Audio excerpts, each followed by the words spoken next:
El texto número 4 es de José Martínez Ruiz, Antonio Azorín, por lo tanto escrito originalmente en español.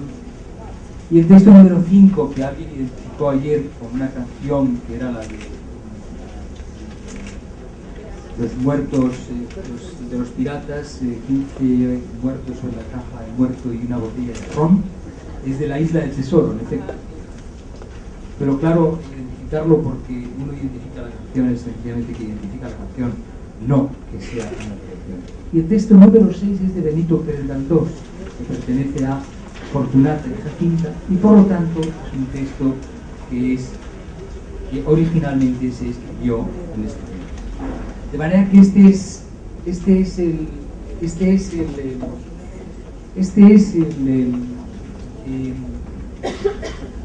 el examen que podemos hacer de una serie de textos que una vez que nosotros hemos razonado sobre la posibilidad de intentar de averiguar si un texto es original o no, luego nos tenemos que preguntar algo que evidentemente está al final del trayecto de este pequeño examen, y es ¿qué es una buena traducción? Y cuando oímos a alguien decir la traducción es muy buena, ¿qué es lo que queremos decir? Aparte de la fidelidad, podemos decir que eso no es que sea buena, es que si no hay fidelidad, no hay traducción. Es un requisito que no hace que una traducción sea buena o mala. Y una traducción extraordinariamente fiel es una traducción que puede ser muy mala. Puede ser muy mala porque a lo mejor carece de muchos otros. De manera que yo, si no hay más comentarios, dejaría esto porque me gustaría pasar ya al siguiente, a lo que me gustaría, de lo que considero que debo hablar hoy. Pero si hay algún comentario, yo estoy dispuesto a escucharlo sobre estos textos.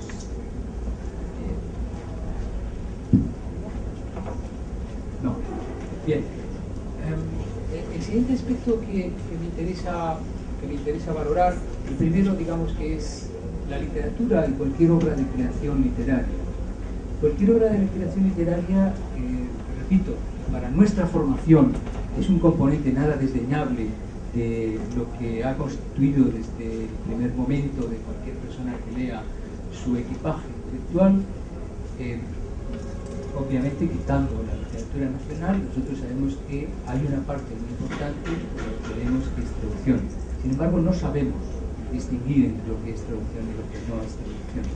Enfrentados con los textos, sin una noción directa y extratextual, informativa, de exactamente qué es lo que tenemos ante nuestros ojos, nosotros no sabríamos determinar si lo que estamos leyendo es traducción o no es una traducción. El siguiente aspecto que me gustaría abordar, mañana abordaré otro, sería el aspecto de la religión. El aspecto de la religión, desde mi punto de vista, que a mí me parece que es interesante, porque una reflexión que podemos hacernos todos es: ¿hay alguna religión que se exprese en el mundo? ¿Alguna religión que se exprese en la lengua en la que fue concebida? La primera respuesta para nosotros es que el cristianismo no. Si seguimos pensando en otro tipo de religiones, podría ser que una de las siguiente número de creyentes en todo el mundo podría ser el Islam y el árabe. Tampoco. El Corán se escribe cuando se escribe, pero no se reconoce. El árabe del Corán ocurre, pues, como decíamos en otro momento, es como el latín para nosotros. Muchos creyentes es una lengua remota que no conocen y que obviamente tienen que traducir y tienen que conocer a través de una traducción. ¿El Torah? ¿Cuál? Sí, el Torah sí, pero eso es una lengua inventada. Vamos a ver, no es una lengua inventada, pero es una lengua que han tenido que aprender de nuevo y reactualizar para interpretar esos textos que sí existían. Y además el Torah y en las religiones estas, incluso lo que es la reposición vocálica, es un asunto peliagudo, entre otras cosas porque además por parte de los exégetas y de los rabinos y de los intérpretes de la Torah, pues hay una serie de elementos que se han perdido entre otras cosas porque estaban ocultos deliberadamente. Entonces, claro, la reposición de esos elementos en la interpretación actual, pues pero estamos hablando de números. Y estamos hablando de números, estamos hablando también el hecho de que la religión judía pueda, para un grupo reducido de personas, no voy a decir realmente leerse en la misma lengua en la que se escribió, debe hacernos pensar que eso es interesante, pero no afecta a lo que para nosotros es verdaderamente importante en relación con cuántos son los pueblos que pueden seguir sus prácticas religiosas de su propia lengua. Digamos que la sorpresa mayúscula que uno puede llevarse, por ejemplo, en la religión cristiana, que es de la que yo voy a hablar a continuación y que es la que conozco más de cerca, es que absolutamente todo, de principio a final, todo es traducción. Por lo tanto, serán textos sagrados, pero están sometidos a todas las vicisitudes de las propias traducciones. De manera que empecé ayer haciendo una valoración de qué es lo que representaba la traducción en nuestra vida cotidiana, hoy. El siguiente paso sería preguntarnos qué es lo que representa no solamente en nuestra vida cotidiana la traducción, sino también qué es lo que representa la traducción en elementos formativos nuestros fundamentales. Que la religión, sea uno o no creyente, eso es una cosa independiente, en cualquier caso es un código complejo de conducta, de derechos y de deberes, y por lo tanto, como tal código de conducta, de derechos y de deberes, debe ser estudiado con el mayor cuidado y con el mayor respeto, pero a la vez siendo, como tenemos que serlo, conscientes de que como textos están sometidos primero a la regulación de cualquier clase de texto, que cualquier clase de texto obviamente está sometido a disputas, y ahora hablaremos de alguna de ellas, y está sometido desde el punto de vista de la traducción a las vicisitudes de la traducción.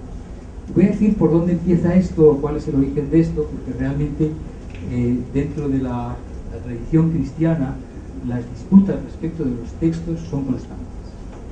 En el momento en el que se fija un canon de textos que se decide que son los textos verdaderamente representativos de la religión, hay un momento en el cual hay una proliferación de textos.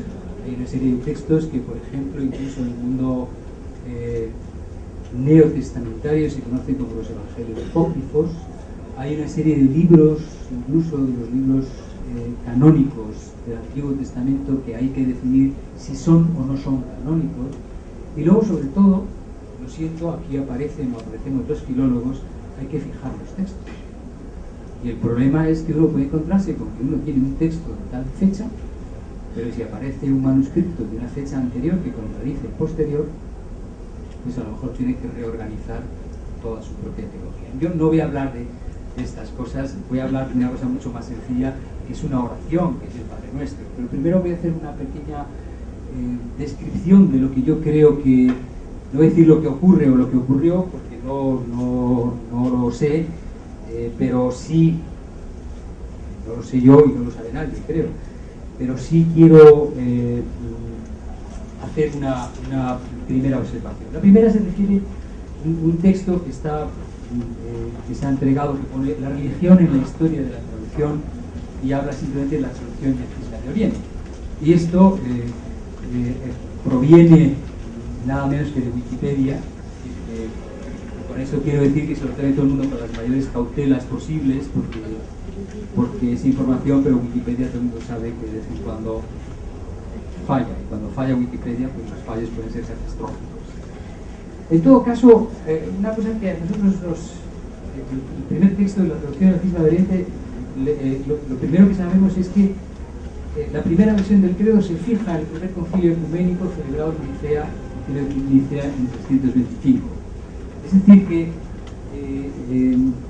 tenemos una decisión que es una decisión colegial, y un cuerpo de personas especialmente cualificado, que es el que va a tomar una decisión en relación con algo, y este algo es el credo, que es una oración.